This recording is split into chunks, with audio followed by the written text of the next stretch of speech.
Welcome to news alerts. గుండెకు రక్తం సరఫరా చేసే ప్రధాన రక్తనాళం దెబ్బతినడంతో ప్రముఖ నటుడు రజనీకాంత్ కు చెన్నై అపోలో ఆసుపత్రి వైద్యులు స్టెంట్ వేయడం తెలిసిందే.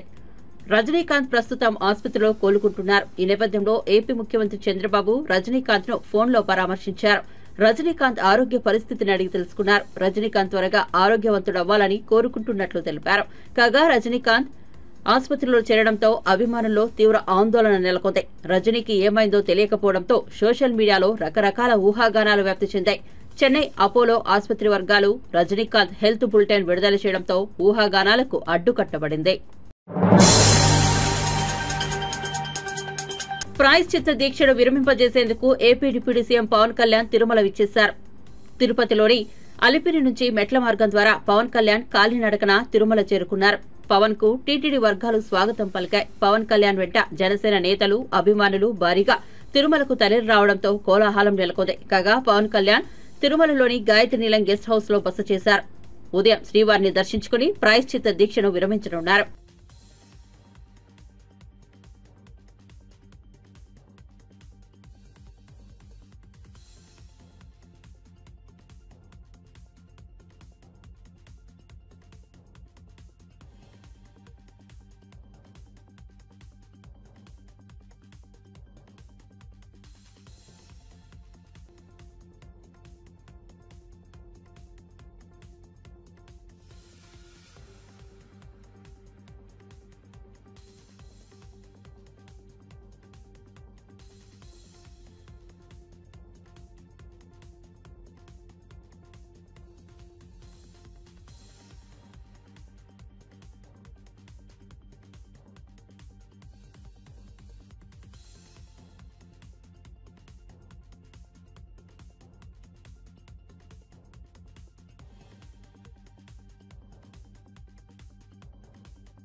రజాకార్లు సీమాంధ్రులతో పోరాడినట్టే మూసీ వ్యతిరేకులతో నల్గొండ ప్రజలు పోరాడాల్సి వస్తుందని మంత్రి కోమటిరెడ్డి వెంకటరెడ్డి సంచలన వ్యాఖ్యలు చేశారు. మూసీ మురుగు కారణంగా నల్గొండ, రంగారెడ్డి, హైదరాబాద్ ప్రజలు నరకయాతన పడుతున్నారన్నారు. నల్గొండ జిల్లా పోరాటాల గడ్డ అని రజాకార్లు సీమాంధ్రులతో పోరాడినట్లే నల్గొండ ప్రజలంతా పోరాటం చేసే రోజు దగ్గరలోనే ఉన్నదని పేర్కొన్నారు. ఆయన జూబ్లీహిల్స్ లోని మినిస్టర్ క్వార్టర్స్ లో మీడియాతో మాట్లాడుతూ మూసీ రివర్ ఫ్రంట్ ప్రాజెక్టుతో నల్గొండ సహా మూసీ పరివాహక ప్రాంతంలోని ప్రజల ఇబ్బందులు తీరిపోతాయని పేర్కొన్నారు. గోదావరిని మేమేం మూసీ నదితో సావాలి. ఇప్పటికన్నా మారంటారా నాయన, మారి అమెరికాలో చదువుకుని అంటారు కదా, ఈ వాటర్ తీసుకొని అమెరికాలో టెస్ట్ చేయించుకోరా పోయి. అందుకనే మరొకసారి మీడియా ద్వారా ప్రజలను రెచ్చగొట్టకుండా అందరం కలిసి సొల్యూషన్ చెప్పండి. తప్పకుండా వాళ్ళకి రిహాబిలిటేషన్ చేసుకుంటూ మూసి క్లీన్ చేస్తే తప్ప రాష్ట్రంలో 3వ వంతు అంటే 1/3 జనాభా నాశనమై చాలా ఘోరమైన పరిస్థితి. ఎందుకంటే నిన్న చూసిన తర్వాత వాళ్ళు మాట్లాడిన మాటలు చూస్తే ఇల్లు పోయి పక్కకు వేరే దగ్గర మంచి ప్లేసులు ఇస్తే వాళ్ళు ఒప్పుకుంటారు ఎవరన్నా. ఈ కమిషన్లకు అలవాటు పడి 1,00,000 కోట్లు 1,50,000 కోట్లు అంటుడు. 1,00,000 కోట్లు 1,00,000 కోట్లు ఓడన్నా కేటీఆర్ ఎంతైనా ఖర్చు పెడుతున్నాం. 1 కోటి మంది కోసం ఎంత ఖర్చు పెట్టినా తక్కువనే. నువ్వు కూలిపోయే ప్రాజెక్టు కట్టే 1,50,000 కోట్లు తింటివి. ఇవాళ మూసి తీసుకొచ్చి గోదావరి వాటర్తో పైపులతో ఫ్రెష్ వాటర్ నింపితే ఇది పైపులు వేసి కృష్ణాలు వేస్తే 30,000 40,000 కోట్లు ఖర్చు అవుతుంది, 50,000 కోట్లు ఖర్చు అవుతుంది. అది ఫేస్ వైజ్లా. నెలకోసారి అమెరికాలో చదువుకున్నాం, అమెరికాలో ఉద్యోగం చేసుకున్నాను, జిల్లా పరిషత్లో స్కూల్లో చదువుకున్నాం, మాకింత తెలివి ఉంది. నీ తెలివి ఎటుపోయింది? అందుకే మిస్టర్ కేటీఆర్, నువ్వు నల్గొండకి ఇట్లా నల్గొండ పోయినా, నల్గొండ జిల్లాకు వచ్చినా నీకు నల్గొండ ప్రజలు బుద్ధి చెప్పే రోజు ఉన్నది. నీ పార్టీ తెలంగాణ లేదు, నల్గొండలో లేదు, మొన్ననే పోయింది. నీ సిరిసిల్లనే 6,000 మైనస్ వచ్చినాక నీ సిరిసిల్ల 6,000 మైనస్ వచ్చింది. 10 ఏళ్ళు యువరాజులాగా మెరిగినావు. 10,000 కోట్ల బడ్జెట్ పెట్టుకున్నావు. ఊరు డబల్ రోడ్లు వేసుకున్నావు. 100 కోట్లు అభివృద్ధి చేసినావు. ఎందుకేలే ఓట్లు నీకు? నీ సకదనం కిషోని దరిద్రం అలవాట్లు ఉన్నాయి. మంచి పనులు చేసే గవర్నమెంట్ కూడా విమర్శిస్తున్నామనే నీకు 6,000 మైనస్ వచ్చింది అక్కడ. అందుకని ఇప్పటికి కూడా మీడియా ద్వారా అన్ని పార్టీలకు సహకరించమని కోరుతున్నాం. ఈ మూసీ సమస్య మామూలు సమస్య కాదు.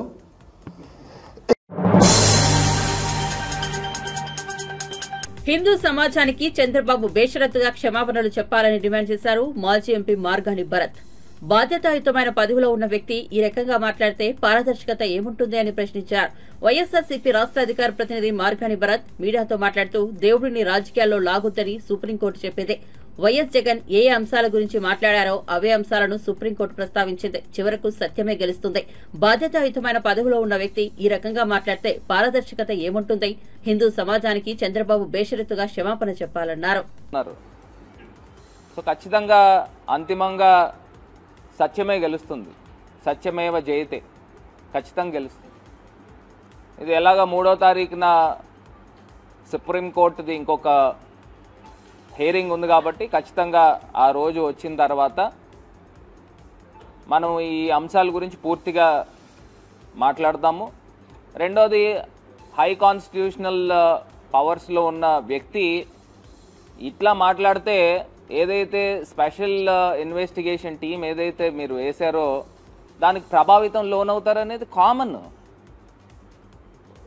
సో వన్స్ ఇంకా ప్రోబ్ జరగకుండానే పూర్తి స్థాయిగా ఇలా బహిరంగంగా స్టేట్మెంట్స్ ఇవ్వడము, మరి ఖచ్చితంగా దీని గురించి హిందూ లోకానికి ప్రత్యేకించి చంద్రబాబు నాయుడు గారు బేషరత్తుగా క్షమాపణ చెప్పాలని ఈ సందర్భంగా తెలియపరుస్తాం. ఇంకా దీనికన్నా మనం 3వ తారీఖు తర్వాత ఖచ్చితంగా ఈ అన్ని అంశాల గురించి మాట్లాడదాం. ఇప్పుడు ప్రధానమైన అంశము పోలవరం ప్రాజెక్ట్. ఏదైతే కొత్తగా ఏర్పాటైన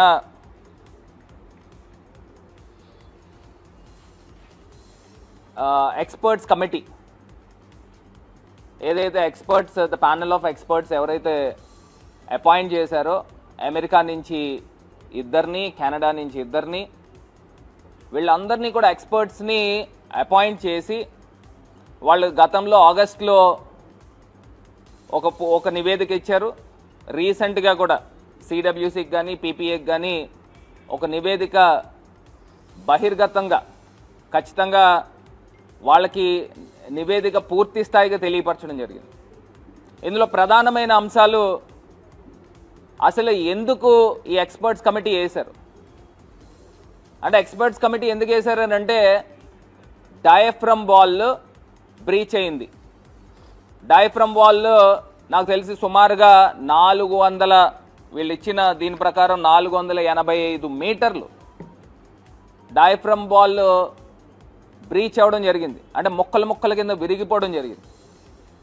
ఈ డయాఫ్రమ్ వాల్కి రిపేర్ చేస్తే సరిపోతుందా? ఏపీలో ఏడాదిన్నర క్రితం నిలిచిపోయిన కానిస్టేబుల్ నియామకాలను కూటమి ప్రభుత్వం మళ్లీ పట్టాలెక్కించింది. దీనిపై ఏపీ హోంమంత్రి అనిత మాట్లాడారు. 6,100 కానిస్టేబుల్ పోస్టుల నియామకంలో తదుపరి పరీక్షలను ప్రారంభిస్తున్నామని, 5 నెలల్లో శారీరక సామర్థ్య పరీక్షలు పూర్తి చేస్తామని చెప్పారు. slprv.ap.government.in వెబ్సైట్లో పూర్తి వివరాలు ఉంటాయని వెల్లడించారు. గతంలో ఎమ్మెల్సీ ఎన్నికల కారణంగా కానిస్టేబుల్ నియామక ప్రక్రియ వాయిదా పడింది. గత వైసీపీ ప్రభుత్వం 2022లో 6,100 కానిస్టేబుల్ పోస్టుల భర్తీకి నోటిఫికేషన్ కూడా విడుదల చేసింది. ఫిలిమ్స్ నిర్వహించి ఫలితాలు సైతం వెల్లడించారు. 2023 జనవరిలో ప్రాథమిక రాత పరీక్ష నిర్వహించగా 95,208 మంది ఉత్తీర్ణులయ్యారు. అయితే ఆ తర్వాత నిర్వహించాల్సిన పీఎంటీ, పీఈటీ దశలకు పట్టభద్రుల ఎమ్మెల్సీ ఎన్నికల వల్ల బ్రేక్ పడింది.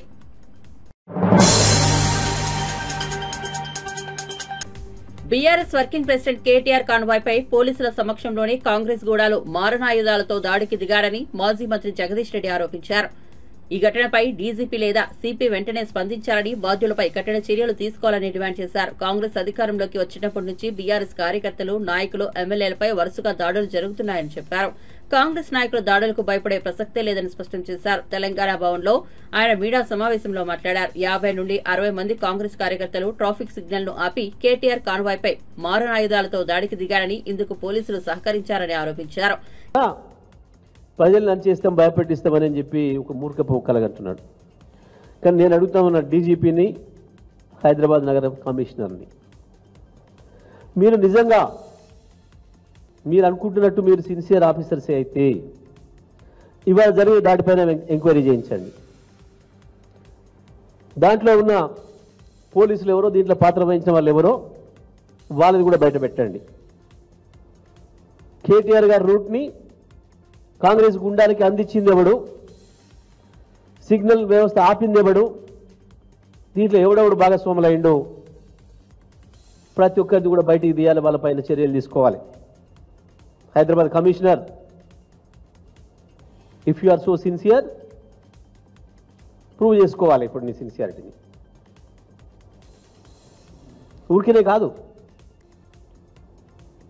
ప్రతి చోట పోలీస్ వ్యవస్థ ఎంటబెట్టుకొని, పోలీసులు ఎంటబెట్టుకొని వస్తున్నారు. ఖమ్మంలో పోలీసు సిఐ ఎంటబెట్టుకొని వచ్చిండు ఆ గుండాలని. సిద్దిపేటలో ఏసీపీ వాళ్ళని ఎంటబెట్టుకొని పోయి నిలబడి దాడి చేయించి వాళ్ళ కార్లు తీసుకుపోయింది వాళ్ళను.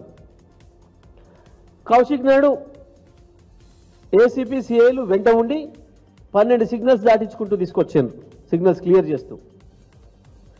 ఆ తర్వాత సునీత లక్ష్మారెడ్డి గారు శాసనసభ్యురాలు వారు ఇక్కడ ఉన్నారు, ఇంటి మీద దాడి చేయించారు. ఇవాళ కూడా అదే పని.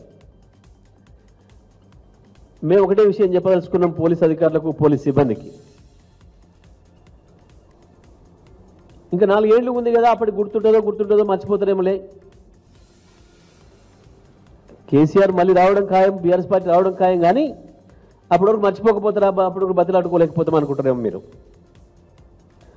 కానీ ఇటువంటి విషయాలలో పాత్ర వహించిన ఎవరికైనా తర్వాత రోజుల్లో ఇబ్బందులు వస్తాయని అది కూడా చెప్తా ఉన్నా. చూస్తున్న పక్కన ఆంధ్రప్రదేశ్ రాష్ట్రంలో ఏం జరిగిందో, ఏం జరుగుతుందో. కానీ మేము అంతకంటే పకడ్బందీగా చేస్తాం. లిస్టు మేమే తయారు చేస్తున్నాం. ఈ పంచి ఏ అధికారి ఏం పాత్ర వహిస్తున్నాడు, ఏ అధికారి ఏం పని చేస్తున్నాడు, ప్రతిది కూడా మీరు చట్ట ప్రకారం. తిరుపతి లడ్డూ వివాదాన్ని అర్థం చేసుకున్నందుకు సుప్రీంకోర్టుకు ప్రజాశాంతి పార్టీ అధినేత కేఏ పాల్ ధన్యవాదాలు తెలిపారు. ఏపీ హైకోర్టులో సీబీఐతో విచారణ జరపాలని కేసు వేశారన్నారు. తిరుపతిని కేంద్రపాలిత ప్రాంతంగా ఎందుకు చేయకూడదని ప్రశ్నించారు. కేంద్ర ప్రభుత్వాన్ని, ప్రధానమంత్రిని కూడా కలుస్తారని ఆయన పేర్కొన్నారు. పవన్ తో పాటు పలువురు నేతలు పిచ్చిగా మాట్లాడుతున్నారన్నారు. పవన్ ఏమన్నా మాట్లాడితే తాట తీస్తా అంటాడన్నారు. తిరుపతిని కేంద్రపాలిత ప్రాంతం చేయాలని ఏపీ హైకోర్టును ఆశ్రయించారన్నారు. దొంగల్ని విచారిస్తే వాస్తవాలు బయటకు వస్తాయా అంటూ కేఏ పాల్ తీవ్రంగా వ్యాఖ్యానించారు. హైడ్రాపై రేవంత్ రెడ్డితో మాట్లాడారని కేఏ పాల్ తెలిపారు. तिरुपति को सीबीआई इंक्वायरी करना चाहिए और यूनियन टेरिटोरी बोल के डिक्लेयर करने चाहिए बोल के, क्योंकि वो अभी जो पॉलिटिशियंस है चंद्रबाबू नायडू, पवन कल्याण, खाली लॉ एंड ऑर्डर ब्रेक करके कंट्रोवर्सी क्रिएट कर रहा है.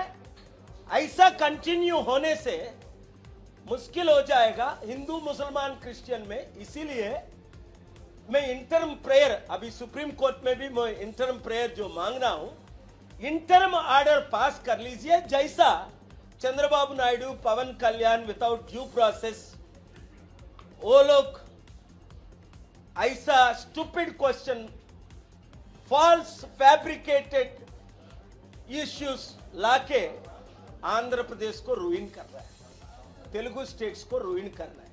वो तेलंगाना में तो हाइड्रा को यूज करके मिसयूज कर रहा है. लाख लोग उनका building 1,50,000 crore valuable buildings have been destroyed already without a due process, which I shared with the Honorable Chief Minister, my younger brother, Ravant Reddy, yesterday evening. Face to face, I graciously confronted him that the way Hydra is going on in Telangana, It is illegal, unethical, immoral, and that's what the Honorable Telangana High Court also confirmed. Thank you very much.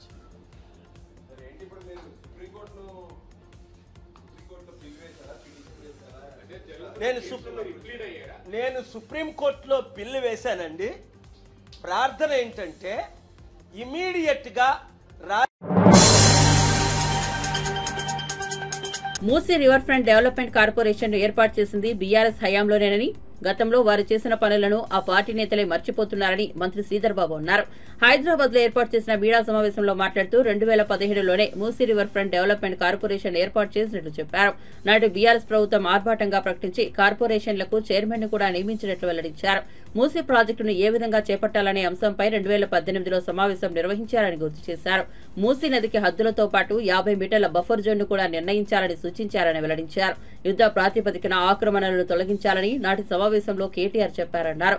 గత ప్రభుత్వ లెక్కల ప్రకారమే 8480 అక్రమ నిర్మాణాలను అధికారులు గుర్తించారని తెలిపారు. 2021లో మళ్ళా June మాసంలో 25వ తారీఖు నాడు మరో మీటింగ్ ఏర్పాటు చేసుకొని కార్యాచరణ మొదలు పెట్టాలి. అక్రమ కట్టడాలు ఎక్కడ ఉంటే నిర్దాక్షిణ్యంగా కూల్చేయాలి. ఆ క్రమంలో మీరు ఈరోజు ఎన్యూమరేషన్ చేసిన తరుణంలో వారందరికీ కూడా ఏ విధమైన R&R పాలసీ ఇవ్వాలనో ఖచ్చితమైన టైం ఫ్రేమ్వర్క్ లో మనం చేయాలని వారు స్పష్టంగా ఆదేశాలు ఇవ్వటం జరిగింది. మరొక మారు మీ అందరికి తెలియజేస్తా ఉన్నాం, 22లో మళ్ళొక్కసారి మీటింగ్ పెట్టి కంపెన్సేషన్ 2 బెడ్రూమ్ హౌసెస్ ఇవ్వాలని ఉన్నవారికి అందరికీ, ఎవరికైతే ఈ మూసీ రివర్ బెడ్కు సంబంధించి అక్కడ నిర్మాణాలు చేపట్టిన వారికి అందరినీ కూడా అక్కడి నుంచి పంపేసి వారందరికీ కూడా 2 బెడ్రూమ్ హౌసెస్ ఇవ్వాలని చెప్పారు. 15,000 మందిని ఆ రోజు వారు ఎన్యూమరేట్ చేస్తే స్పష్టంగా వారు చెప్పడం జరిగింది. అదేవిధంగా ఏదైతే వారు చెప్పడం జరిగిందో ఈరోజు మేము ఒకటే చెప్తా ఉన్నాం.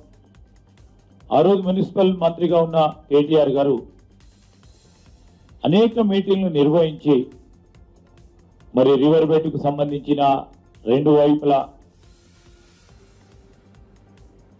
రోడ్డు నిర్మాణం అంటే 55 కిలోమీటర్ల ఇటు 55 కిలోమీటర్ల అటు 110 కిలోమీటర్ల రోడ్డు నిర్మాణం కానీ, బఫర్ జోన్ కానీ, FTL కానీ అన్నిటినీ కూడా నిర్ధారణ చేసి గుర్తించి వీటిపైన ఉన్న నిర్మాణాలన్నిటిని కూడా కూల్చేయాలని చెప్పారు.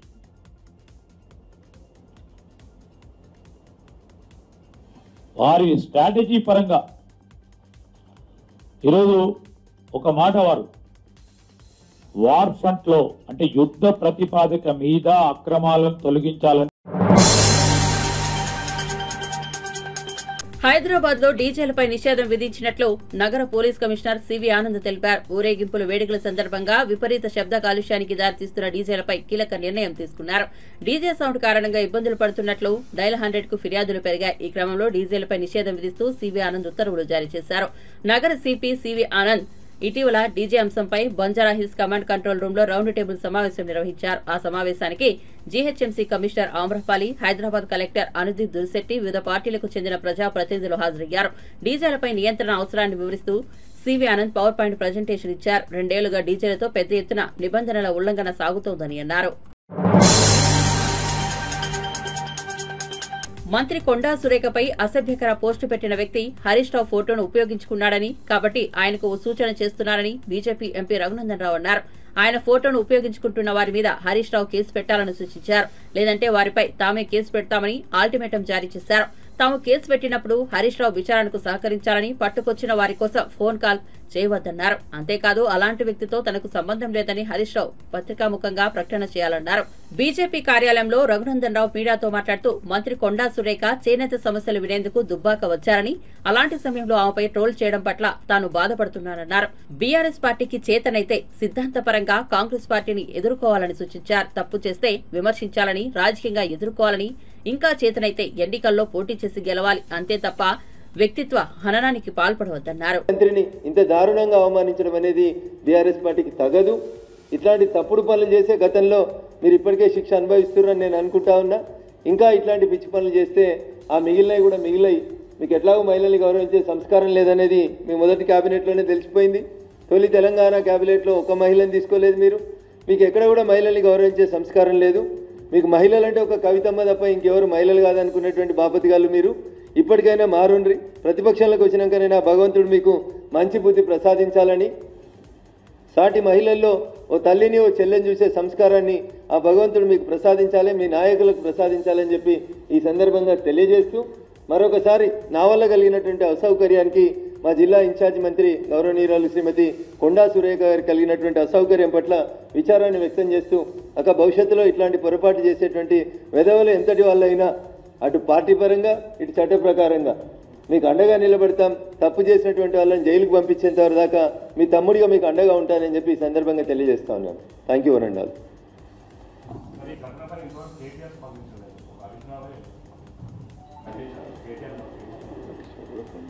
హరీష్ రావు గారు కూడా స్పష్టంగా చెప్పాల్సింది, ఆ అకౌంట్ మాది కాదు, లేదా టీఆర్ఎస్ పార్టీకి సంబంధం లేదు. నా ఫోటో వాడుకొని కొంతమంది వ్యక్తులు తప్పుడుగా పెడతా ఉన్నారు, వాళ్ళ మీద చట్ట ప్రకారం చర్యలు తీసుకుంటా అని మాట్లాడి ఉంటే హరీష్ రావు గారికి ఇంకొంచెం గౌరవం పెరిగేది. ఏదో విచారం వ్యక్తం చేస్తా ఉన్నామని చెప్పి చేతులు దులుపుకొని పోతా ఉన్నది సరైనటువంటి పద్ధతి కాదు. ఎందుకంటే సిద్దిపేట కూడా జిల్లా ఇన్ఛార్జ్ మంత్రి కొండా సురేఖ గారే కాబట్టి హరీష్ రావు గారు తొందరగా స్పందించినట్టున్నారు. కానీ కేటీఆర్ గారికి అర్థం కావాల్సింది ఏంటంటే, సిరిసిల్లలో మెజారిటీ ఓట్లు నేతన్నలే ఉంటాయి. దుబ్బాక, సిరిసిల్ల ఈ ప్రాంతం అంతా 5 మీటర్ల చీరని అగ్గిపెట్టెలో పెట్టినటువంటి నేతన్నలు ఉన్నటువంటి గడ్డ అది దుబ్బాక అయినా సిరిసిల్ల అయినా. ఆ గడ్డ మీద ఆ వర్గానికి సంబంధించినటువంటి ప్రజల ఓట్లతో గెలిచినటువంటి కేటీఆర్ గారు ఇంకా స్పందించకపోవడం అనేది పూర్తిగా వారి అహంకారాన్ని సూచిస్తుంది. నేను సిరిసిల్లకు వచ్చినప్పుడు సిరిసిల్ల నేతన్నలకి నేను సవినయంగా చేసేటువంటి అప్పీల్, మీ ఆడబిడ్డను అవమానించినటువంటి వ్యక్తి మీ గడ్డకు వచ్చినప్పుడు దసరా శరన్నవరాత్రి ఉత్సవాలకు విజయవాడలోని ఇంద్రకీలాద్రి ముస్తాబైంది. కనకదుర్గమ్మను దర్శించుకునేందుకు వచ్చే భక్తులకు ఎలాంటి అసౌకర్యం కలగకుండా ఆలయ అధికారులు ఏర్పాట్లు చేశారు. పోలీసులు పటిష్ట భద్రత కల్పిస్తున్నారు. ఇంద్రకీలాద్రిపై అమ్మవారి ఆలయ డ్రోన్స్ దృశ్యాలు ఆకట్టుకుంటున్నాయి.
హైదరాబాద్లోని పలు ప్రాంతాల్లో భారీ వర్షం కురిసింది. చాలా ప్రాంతాల్లో రోడ్లపై భారీగా వర్షపు నీరు నిలిచింది. దీంతో కిలోమీటర్ల మేర ట్రాఫిక్ జామ్ అయింది. రోడ్లపై నీరు నిలవడంతో వాహనదారులు ఇబ్బందులు పడ్డారు. పంజాగుట్ట, అమీర్పేట రోడ్డు చెరువును తలపిస్తోంది. సచివాలయం, Tank Bund, Lakdikapul, Himayat Nagar, Khairatabad, Basheerbagh, Abids, Nampally, Koti, Jubilee Hills, Banjara Hills, Panjagutta, Kukatpally, Hyder Nagar, Allwyn colony, Nizampet, KPHP colony, Moosapet, Pragathinagar, Jagadgirigutta, Jeedimetla, Shapur Nagar, Suraram, Bahadurpally, Pet, Basheerabad, Kompally, Medchal, Kandlakoya, Dundigal, Krishnapur, పౌడవెల్లి, బోయిన్పల్లి, మారేడ్పల్లి, చిలకలగూడ, బొల్లారం, ప్యాట్నీ, పారడైజ్, బేగంపేట్, అల్వాల్, జవహర్ నగర్ తదితర ప్రాంతాల్లో వర్షం కురిసింది.